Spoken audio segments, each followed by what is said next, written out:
서울시가 도로 위에 집을 짓는 등 공공주택 8만 호를 추가로 공급하기로 했습니다. 올해 서울 집값이 14% 오른 가운데 정부와 서울시가 집값을 안정시키기 위한 공급 대책을 잇따라 내놓고 있습니다.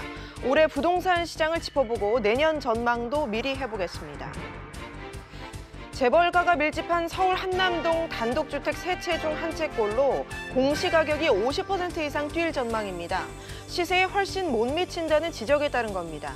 신세계 이명희 회장 집의 공시가격은 지난해 169억 원에서 올해 270억 원으로 오릅니다. 홍남기 경제부총리가 최저임금법 시행령 개정에 대한 경영계와 노동계의 주장 모두를 수용할 수 없다고 반박했습니다. 논란의 핵심은 주휴수당에 해당하는 시간을 최저임금 계산에 포함하느냐인데 각계의 주장 따져보겠습니다.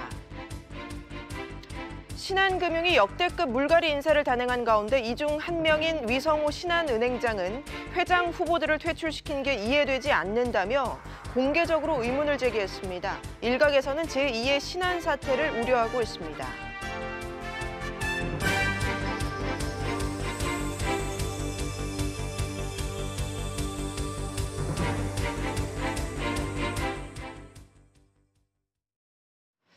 여러분 안녕하십니까? 서울시가 공공주택 8만 호를 2022년까지 공급하는 계획을 내놨습니다. 서울 어디에 이렇게 많은 집을 지을 수 있을지 의문이 드는데요. 빈 건물과 유휴지, 심지어 도로 위에 인공지반을 만들면 충분히 가능하다는 게 서울시의 설명입니다. 먼저 첫 소식, 강산 기자가 보도합니다. 왕복 5차선의 북부 간선도로입니다. 서울 종암동과 경기 남양주를 잇는 이 도로 위에 서울시가 1000가구의 새 집을 짓기로 했습니다. 서울시는 이곳 북부 간선도로 위를 덮어서 공공주택과 공원, 문화체육시설을 짓겠다는 계획입니다. 국내에선 처음으로 조성되는 도로 위의 집은 이미 독일과 일본에서 선보인 적이 있습니다. 생각지도 못했던 공간에 주택을 지어서 도시 공간을 재창조하겠습니다. 창조적 방식으로 도시의 단절을 극복하겠습니다. 여기에 도로 사이에 버려진 공간이었던 연희동의 경의선 숲길 끝부분에 300호, 증산동 빗물펌프장 위에도 300호의 공공주택이 들어섭니다. 도심 빌딩에 남는 사무실 공간은 업무 용도에서 주거 용도로 바꿔 청년과 신혼부부에게 공급할 예정입니다.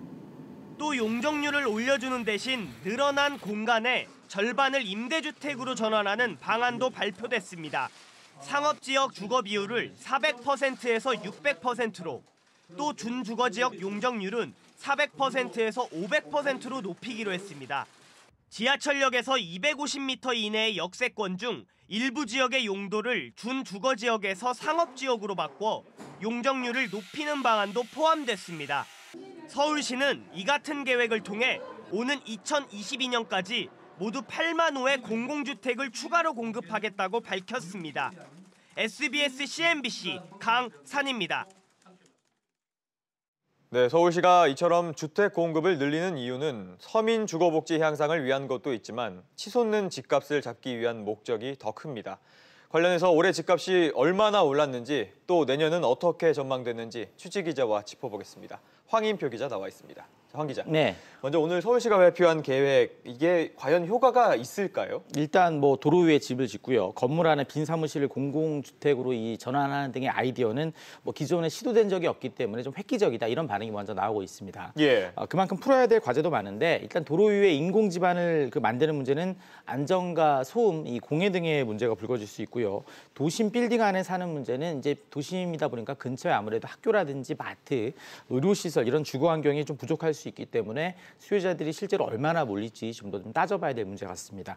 또 공공주택 특성상 기존 주민들을 설득해 나가는 것도 앞으로 문제가 될 것 같고요.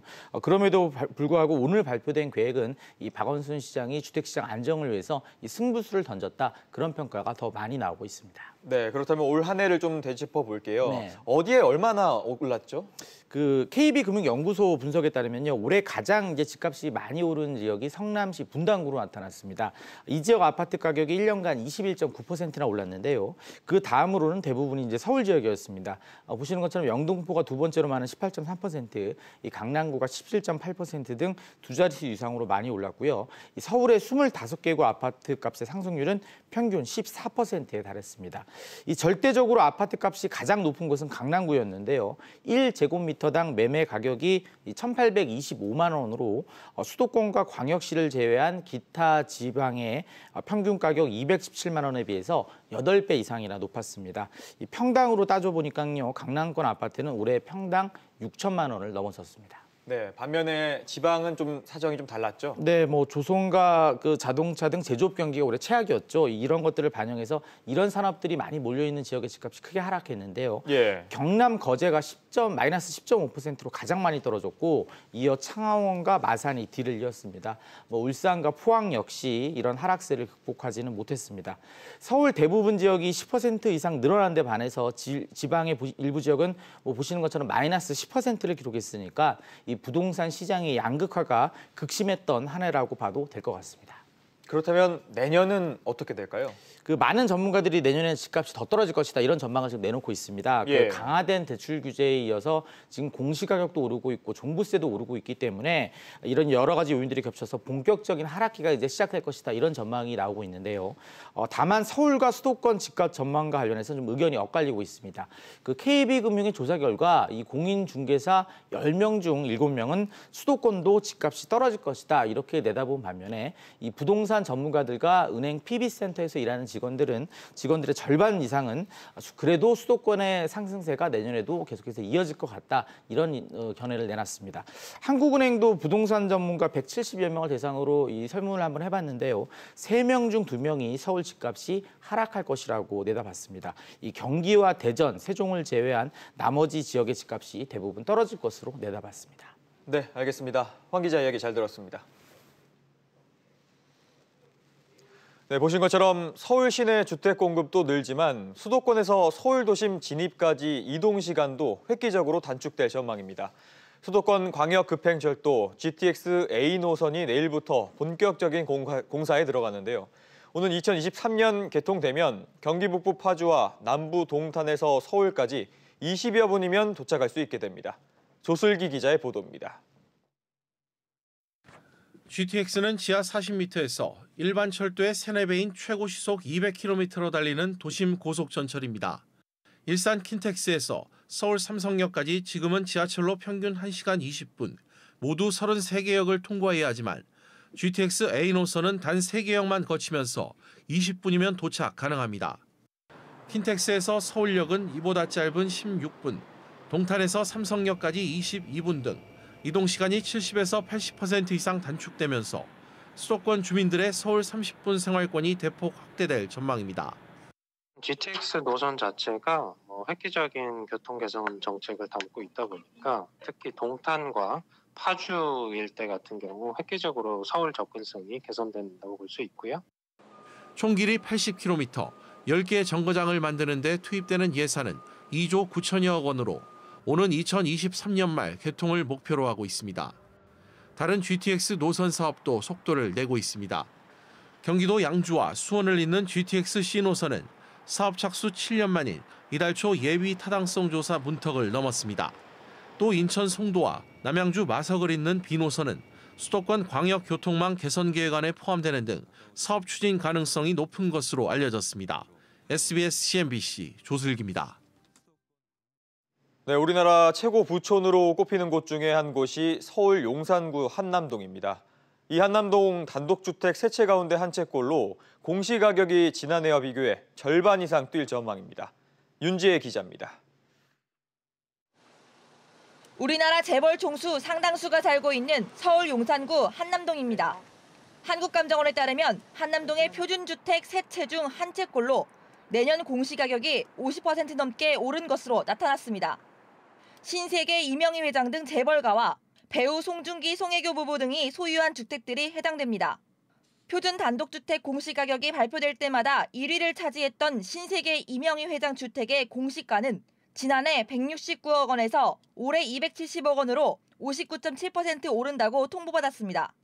공시가격 상승에 따라 보유자의 각종 세부담도 크게 늘 것으로 보입니다. 단독주택 공시가는 각종 조세와 부담금 부과의 기준이 됩니다. 한남동의 공시가 상승은 다른 곳의 단독주택 공시가 상승에도 영향을 줄 것으로 예상됩니다. 시장의 가격 상승이 반영된 결과고 또 공시가격 현실화가 필요하다는 시장 내외부 안팎의 요구가 워낙 높았었기 때문에 그게 이제 진행돼 가는 초기 단계로 봐야겠죠. 국토교통부는 이번 조사에 대해 의견을 청취하고 1월 말 최종 공시를 통해 확정할 계획입니다. SBS CNBC 윤지혜입니다. 최저임금 개정안을 두고 재계와 노동계가 각자의 주장을 들어 비판을 쏟아내고 있습니다. 홍남기 경제부총리가 이런 양측의 주장 모두 수용하기 어렵다고 선을 그었습니다. 먼저 김한진 기자가 보도합니다. 지난 24일 국무회의. 정부는 최저임금 산정 기준 근로시간에 법정 유급 휴일은 포함하는 대신 노사가 합의한 약정 휴일은 제외하기로 했습니다. 최저임금 인상 부담 우려에 주휴수당은 그대로 두되 일하지 않으면서 받는 만큼 주휴시간은 제외해야 한다고 요구해온 재계는 강하게 반발했습니다. 홍남기 경제부총리는 이 같은 주장에 대해 이번 개정안으로 기업 부담이 늘어나는 것은 사실이 아니라고 선을 그었습니다. 현재까지 해온 방식대로 법정 주휴수당이 포함된 최저임금을 209시간으로 시급 환산하자는 것인 만큼 내년 최저임금이 수십 %에 오르는 셈이라고 주장하는 것은 전혀 사실이 아니라는 점을 말씀드립니다. 나아가 최저임금위원회가 최저임금을 결정할 때도 법정 휴일 시간을 포함한 209시간을 기준으로 삼는다며 수당은 반영하되 시간을 제외하자는 주장은 비합리적이라고 강조했습니다.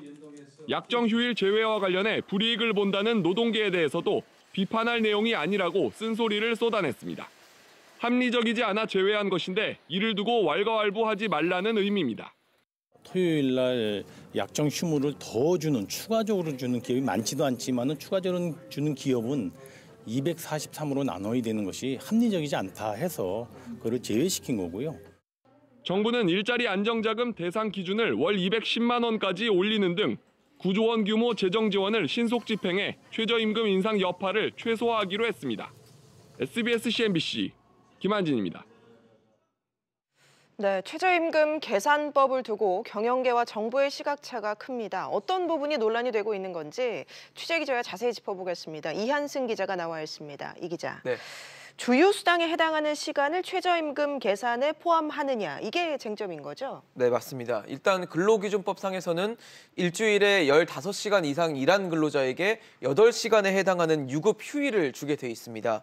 이 주 40시간 일하는 근로자는 48시간에 해당하는 급여를 받게 되는 겁니다. 한 달에 4.35주가 있다고 간주를 하는데요. 실제로 일한 시간이 40시간을 기준으로 하면 월 근로시간은 174시간이 됩니다. 하지만 급여를 받고 있는 48시간을 기준으로 하면 209시간이 됩니다. 여기서 정부와 경영계의 시각차가 나타나는 겁니다. 경영계는 주휴 시간을 제외해야 한다는 거죠? 네, 맞습니다. 경영계는 주휴 수당이라는 게 일하지 않아도 받는 수당이기 때문에 일한 시간으로 인정할 수 없다는 입장입니다. 경영계는 174시간을 근로시간으로 인정한다는 이 대법원 판례를 예로 들고 있습니다. 저희가 시급 계산할 때 급여를 시간으로 나누는데요. 쉽게 표현을 해서 분모의 급여가 올라가고 분모의 시간이 놓이고 분자의 급여가 놓이게 됩니다. 그런데 경영계 입장에서는 이 분모가 작아지니까 시급이 올라가는 효과를 얻을 수 있으니까요. 주는 돈은 똑같아도 최저임금 위반을 벗어나기가 더 쉽다는 장점이 있는 겁니다. 정부는 경영계의 주장이 설득력이 떨어진다고 하고 있는데 왜 그렇습니까? 일단 정부는 최저임금위원회나 또 국회 또 산업 현장에서 그동안 이미 209시간을 통용을 해왔기 때문에 월 근로시간을 209시간으로 보고 있습니다. 이 급여가 들어가는 분자의 주휴수당이 수당이 포함이 됐으니까 시간이 들어가는 분모에도 이 주요 수당과 관련된 시간이 포함되는 게 맞다는 설명입니다. 그리고 지난 6월에 최저임금법이 개정이 되면서 기본급과 고정수당만 포함이 됐던 최저임금 산입 범위에 이 매달 지급되는 상여금과 복리후생비의 일부도 포함이 됐는데요. 경영계는 근로자에게 같은 임금을 주고도 시급이 더 높아지는 효과를 얻을 수 있어서 환영의 입장을 밝힌 바가 있습니다. 그런데 이번에는 주유 시간을 빼달라고 주장을 하니까 경영계가 유리한 것만 챙기는 것 아니냐, 이런 부분이 이 정부의 시각이라고 볼 수 있습니다. 정부는 임금 체계 자체를 손보라는 입장이라고요? 네, 뭐 산입 범위도 그렇고 지금 계속 일고 있는 이 최저임금과 관련된 여러 가지 논란들이 이 국내의 복잡한 임금 체계 때문이라는 게 정부의 관점인데요. 근로자가 받는 급여는 저희가 뭐 이제 월급, 급여라고 단순히 표현을 하지만 실제적으로 들여다보면 기본급과 시간의 수당, 또 상여금, 복리후생비, 식비, 교통비 등 다양한 항목들이 포함이 돼 있습니다. 이 중에 기본급을 포함한 통상임금은 이 퇴직금과 연계가 돼 있다 보니까 이 기본급은 낮추고 상여금은 높이는 식으로 임금 체계가 고착화돼 왔습니다. 이 기본급이 낮다 보니까 연봉이 5천만 원씩 돼도 이 최저임금을 위반하는 기형적인 경우까지 나타나고 있는 상황입니다. 이에 정부는 기업의 최대 6개월의 시정기간을 부여하고 이 자발적인 임금체계 개편을 지원하기로 했습니다. 알겠습니다. 이 기자 얘기 잘 들었습니다. 정부는 최저임금 산정과 관련해서 재개의 요구사안은 받아들이지 않았습니다. 대신 또 다른 현안인 주 52시간 계도기간 연장에 대해선 탄력근로 입법 때까지 단속은 하지만 처벌은 하지 않기로 했습니다. 윤성훈 기자가 보도합니다. 정부는 지난 7월부터 주 52시간 제도를 시행하면서 처벌보다는 계도에 집중했습니다. 이달 말 종료를 앞둔 계도 기간을 두고 기업들마다 고민이 커졌습니다. 탄력근로 기간 연장 여부가 명확하지 않은 상황에서 계도 기간이 끝나버릴 경우 범법자로 전락할 가능성이 커졌기 때문입니다. 이런 이유로 경영계는 계도 기간이라도 연장해달라고 요구해왔습니다. 신규 게임을 런칭하거나 대규모 업데이트 등의 이슈가 있을 때에는 집중 근로가 불가피한 경우가 있는데요. 정부는 조선업과 건설업 등 특정 시기에 일감이 몰려 탄력 근로자 확대가 필요한 기업에 한해 관련 개정 입법이 마련될 때까지 계도 기간을 연장하기로 했습니다. 계도 기간의 경우 경사노의 논의가 진행되고 있는 만큼 탄력 근로제 확대 입법이 완료되는 시점까지 추가 연장하도록 하겠습니다. 또한 인력 충원 등 근로시간 단축 준비가 필요한 기업은 내년 3월 31일까지 처벌을 유예하기로 했습니다. 법을 위반하는 사업장에 대해서는 이행계획서라는 걸 받아왔거든요. 계속 받겠다는 거예요, 연말까지. 이번 계도기간 연장은 주 52시간에 대한 이행계획서를 제출한 기업에 한해 적용하기로 하면서 유예 여부를 둘러싼 혼란이 불가피하다는 우려도 나옵니다. SBS CNBC 윤성훈입니다. 문재인 대통령이 1년 만에 국민경제자문회의를 주재했습니다. 사의를 표명한 김광두 부의장은 정부의 적폐청산이 기업의 부담으로 작용할 수 있다고 말했습니다. 취재기자를 연결합니다. 류정훈 기자. 네, 류정훈입니다. 네, 김광두 부의장이 대통령 면전에서 쓴소리를 쏟아냈다고요? 네, 그렇습니다. 김 부의장은 문 대통령이 주재한 회의에서 적폐청산 자제론과 노조의 불법 행위가 과하다고 직격탄을 날렸습니다. 김 부의장은 중장기 산업혁신과제로 기업하려는 분위기 조성을 내세웠는데요. 김 부의장은 일부 기업들이 노조의 불법 행위가 과하다고 느끼고 적폐청산이 기업들에게 부담으로 작용할 수 있다며 이런 부분이 없게끔 기업하려는 분위기를 만들어주면 좋겠다고 발언했습니다. 현 정부에서 가장 역점을 둔 핵심 정책에 대해 이제 그만해야 한다는 점과 노조에 대해 명확하게 선을 그어야 한다는 속내를 드러냈다는 분석입니다.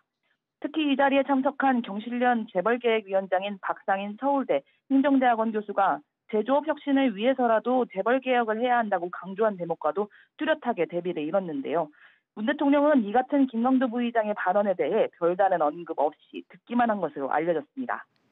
네, 김 부의장이 사의를 밝혔는데 수리는 아직 안 된 거죠? 네, 김 부의장은 이미 이번 달 7일에 사의를 표명했는데요.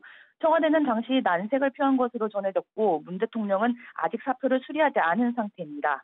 이와 관련해 김 부의장은 오늘 회의가 마지막이냐는 기자들의 질문에 그렇지 않겠나라면서 대통령이 사퇴를 반려하면 어떻게 할 것인가라는 물음에는 그러지는 않을 것이다라고 덧붙이기도 했습니다. 한편 전문가 회의 후 문 대통령은 새로운 가치를 선도적으로 창출하는 단계로 업그레이드해야 하는데 그 점이 잘 안 되고 있다고 아쉬움을 표현했습니다. 이어 문 대통령은 새로운 가치를 창출하기 위해선 혁신이 필요한데 이를 위해 사람에 대한 투자가 중요하다고 강조했습니다. 지금까지 SBS CNBC 류정원입니다. 신한금융이 역대 최대 규모의 파격적인 세대 교체를 단행했습니다. 그런데 이를 두고 후폭풍이 거센데요. 당장 위성호 신한은행장이 이번 인사에 대해 공개적으로 반발하고 나서면서 제2의 신한 사태로 비화되는 게 아니냐 이런 우려마저 낳고 있습니다. 이 내용 취재기자와 짚어보겠습니다. 손석우 기자 나와 있습니다. 송 기자, 네. 이번 인사의 폭이나 시기가 통상적인 방식이 아니라는 얘기인 거죠? 네, 그렇습니다. 신한금융그룹의 이제 CEO급의 인사 전례를 보면요. 1월에 업무 성과 평가라든지 임원 인사가 먼저 있은 다음에 이제 2월 초 정도에 CEO 인사가 이제 진행되어 왔습니다. 예. 그러니까 이번 인사는 따지고 보면 한 2달 정도 빨리 이루어진 것이죠. 더욱이 이제 은행장 같은 CEO에게는 이른바 2+1 법칙이라는 게 적용되는 게 일반적이었습니다. 이 말은 첫 임기 2년을 마친 뒤에 큰 과오가 없다면 연임을 보장해 주고요. 연임 후에 첫 1년의 성과를 평가해서 이제 더 갈지, 그러니까 유임 여부를 결정하는 그런 방식이었습니다. 이번 인사 논란의 중심에 선 위성호 신한은행장의 경우에는 이 첫 임기를 채 마치지 않은 상태이고요. 업무 성과에 있어서도 우수하다라는 평가를 받아왔기 때문에 인사 배경을 둘러싸고 여러 뒷말이 나오는 것으로 분석됩니다. 네. 그러면 신한지주는 어떤 설명을 내놓던가요? 이번 인사의 표면적인 명분을 보면요, 세대 교체 그리고 이를 통한 조직 쇄신입니다. 예. 실제 이제 신한지주 일각에서는요, 간부들의 직업이 임원이다라는 말이 나올 정도로 이 정체된 인사에 대해서 불만을 나타내곤 했는데요. 조용병 회장도 인사 단행 직후에 이 바뀐 분들은 임원 생활을 8년에서 11년 정도 하신 분이 있으니 이 후배들을 위해서 은퇴하는 것이다라면서 세대 교체에 무게를 두는 그런 발언을 하기도 했습니다. 이번 인사가 또 나이만을 의미하지는 않는다는 분석도 있습니다. 2010년에 신한 사태와 단절하기 위한 조 회장의 결단이다라는 분석도 나오고 있는데요. 위 행장은 신한 사태 당시 홍보 임원으로서 나응찬 사람이라는 꼬리표가 따라다녔고 최근 검찰이 관련해서 수사를 벌이고 있는 상황입니다. 참고로 김영진 사장이라든지 이신기 사장도 랑찬 라인으로 분류되는 인물들입니다. 네, 그런데 송 기자, 이런 설명에도 불구하고 임기를 좀 남겨뒀던 위 행장을 사전 언지도 없이 경질시킨 거는 좀 다른 의도가 있었다 이런 해석도 나오고 거기에다가 대항마를 조기 탈락시켰다라는 얘기까지 나오는데 이건 어떻게 봐야 될까요? 그러니까 위 행장도 오늘 이런 점을 염두에 두고 발언을 한 것으로 보이는데요. 예. 발언 내용을 보면 이렇습니다. 신한은 5개 주요 자회사 CEO들이 회장 후보군으로 육성되고 있는데 이번에 그 회장 후보군 5명 중에서 4명이 교체됐다, 퇴출됐다라고 말이죠. 조용병 회장의 임기는 2020년 3월에 끝납니다. 그런데 이번 회장 후보로 거론되는 그룹 내 넘버 2, 3가 낙마가 됐습니다. 예. 충분히 조 회장이 강력한 대항마를 쳐냈다라고 볼 수 있는 대목입니다. 네, 거기에다가 이번 사태가 제2의 신한 사태로 이어질 수 있다. 뭐 이런 얘기도 나오던데 어떻습니까? 네, 아시다시피 이제 위 행장은 지난해 회장 선임 막판에 뜻을 접고요, 행장에 올라서 다음 기회를 노려왔습니다. 그러나 이번 인사에서 이제 연임에 실패했기 때문에 현직 프리미엄은 사라지게 된 것이죠. 예. 그렇다면 뭐 기회가 아예 사라졌냐? 여기에 대해서는 일단 조 회장은 이번에 연임에 실패한 임원들은 회장 후보 풀에 넣어서 육성할 것이다라고 말했습니다. 이 말대로라면 아직은 기회가 있다는 것이고 업계에서는 또 위 행장이 권토중례를 위해서는 더 이상 반발하기는 힘들 것으로 보는 이유기도 합니다. 하지만 이번에 사태가 수습된다고 해도 위 행장이 후보군에서 탈락했다고 판단할 경우에는 조 회장에 대한 반격을 펼칠 가능성도 제기되고 있습니다. 네, 알겠습니다. 송 기자 얘기 잘 들었습니다.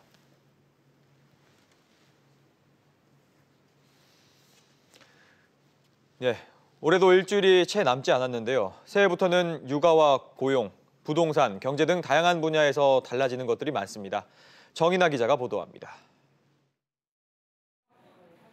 직장인 이지민 씨는 내년 5월 결혼과 동시에 여건이 된다면 자녀 갖는 것을 고려 중입니다. 저도 자녀 계획은 갖고 있긴 한데 시간적 여유라던가 금전적 여유를 좀 더 보장을 해준다면 훨씬 도움이 많이 될 것 같아요. 내년부터 출산 후 육아휴직할 때 첫 3개월 급여가 통상임금의 40%에서 50%로 인상됩니다. 정부가 지원하는 출산 전후 휴가급여 상한액도 월 160만 원에서 180만 원으로 오릅니다. 아빠 육아휴직 보너스도 지금보다 50만 원 인상됩니다. 올해까지는 같은 자녀에 대해 부모가 순차적으로 육아휴직을 한 경우 두 번째 사용자의 첫 3개월 육아휴직 급여는 월 상한 200만 원으로 지급됐지만 내년부터는 월 250만 원이 지급됩니다.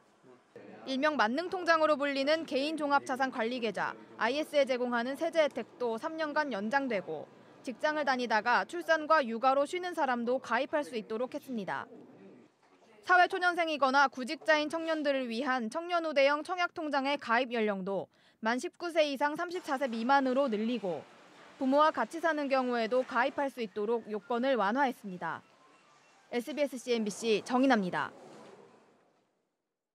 산업 현장의 안전 규제를 강화하는 산업안전보건법 개정안, 이른바 김용균법 통과가 막판 초읽기에 들어갔습니다. 취재 기자를 연결합니다. 안지혜 기자. 네, 안지혜입니다. 네, 국회의 산안법 개정안 논의 어디까지 진행되고 있나요? 네, 여야는 산안법 개정안과 관련해서 큰 틀의 합의는 이른 상태입니다. 다만 몇 가지 세부 쟁점을 두고 막바지 협상을 이어가고 있는데요. 현재 소관상임위원회인 국회 환경노동위원회 회의에서 다음 단계로 넘어가지 못하고 있습니다. 8가지 쟁점 사항이 6개 정도는 쟁점이 다 의견을 받고 나머지 도급인의 책임 강화 부분하고 약물 규정 관련돼서는 좀 더 논의를 하도록 했습니다. 양측은 각 당의 입장을 최종 정리해서 내일 오전 다시 만나기로 했다고 방금 전 밝혔습니다. 네, 경영계도 부담스러워하고 있는데 여야가 이견을 보이는 부분 어떤 내용들이 있습니까? 네, 이번 개정안은 산업 현장에서 원청과 사업주의 책임을 강화하는 것을 골자로 합니다. 우선 위험하거나 유해한 작업의 하청은 전면 금지합니다. 또 중대재해가 발생한 사업장에는 고용부 장관이 작업 중단 명령까지 내릴 수 있습니다. 특히 산재 사망 사고 발생 시에는 사업주에게 내려지는 형벌이 현행 7년 이하 징역에서 10년 이하로 더 무거워집니다. 때문에 경영자 총협회 등 경영계가 우려하고 있고 야당도 일부 과도한 점이 있다며 반발하고 있습니다. 네, 당장 내일이 본회의인데 불발될 가능성도 있는 건가요? 현재로서는 반반입니다. 국회 본회의가 내일 오후로 예정된 만큼 내일 오전까지 환노위와 또 법제사법위원회 두 관문을 모두 통과한다면 가능합니다. 한편 고 김용균 씨의 유족들은 오늘 환노위 회의장을 찾아 개정안 통과를 호소했습니다. SBS CNBC 안지혜입니다.